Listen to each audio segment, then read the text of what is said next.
سلسلے کو آگے بڑھاتے ہوئے آپ کو بتائیں کہ امام کعبہ شیخ عبدالرحمن السدیس نے خطبہ حج میں کہا ہے کہ دہشت گردی کا اسلام اور امت مسلمہ سے کوئی تعلق نہیں، فساد پھیلانے والوں کو انجام تک پہنچایا جائے۔ مسلمانوں کے درمیان فرقہ پرستی جڑ پکڑ چکی ہے، علماء لوگوں کو شدت پسندی سے دور کرنے کے لیے اقدامات کریں اور عدم تشدد کی تعلیم دیں۔ ظلم اور زیادتی کرنے والا قیامت کے دن جواب دہ ہوگا۔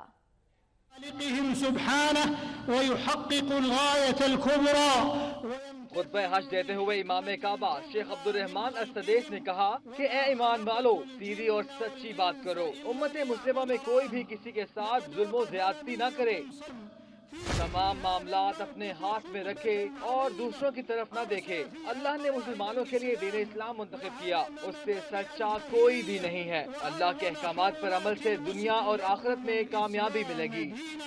خطبہ حج میں کہا گیا کہ مسلمانوں کو چاہیے کہ وہ اللہ کی زمین پر حفاظ دین کے لیے کام کریں۔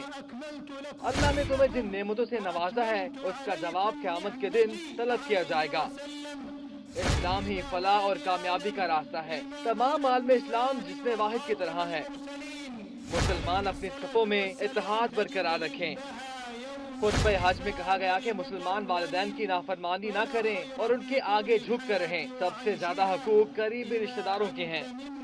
خطبہ حج میں مزید کہا گیا کہ مسجد اقصی ہمارا قبلہ اول ہے، اس کی آزادی کے لیے جدوجہد کرنی چاہیے۔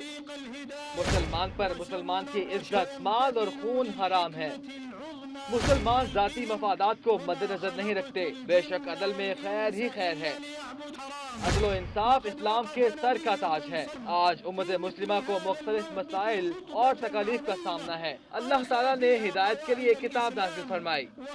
مسلمان اس حسنہ سے مسائل کا حل نکالیں۔ خطبہ حج میں کہا گیا کہ دنیا کو اس وقت دہشت گردی کے فتنے کا سامنا ہے۔ دہشت گردی کو مذہب سے نہیں جوڑا جا سکتا۔ جس نے ایک انسان کو قتل کیا، اس نے پوری انسانیت کو قتل کیا۔ دہشت گردوں نے نوجوانوں کو برگلا کر فساد کی راہ پر چلا دیا ہے۔ دہشت گردی کو اسلام سے منسلک نہ کیا جائے۔ حکمرانوں اور مسلمانوں پر کفر کا بہتان لگانے والا فتنہ پرور ٹولہ ہے۔ علماء کی ذمہ داری ہے کہ وہ لوگوں کو عدم تشدد کی تعلیم دیں اور لوگوں تک دین بہتر طریقے سے پہنچائیں۔ علماء اپنے اندر سے فرقہ واریت کو ختم کر کے اتحاد پیدا کریں۔ علماء کو سخت مزاجی ترک کر کے خوش مزاجی سے لوگوں کو قریب لانا ہوگا۔ الاسلام وهدم مبادئ الجاهلية وعظم حرمات المسلمين۔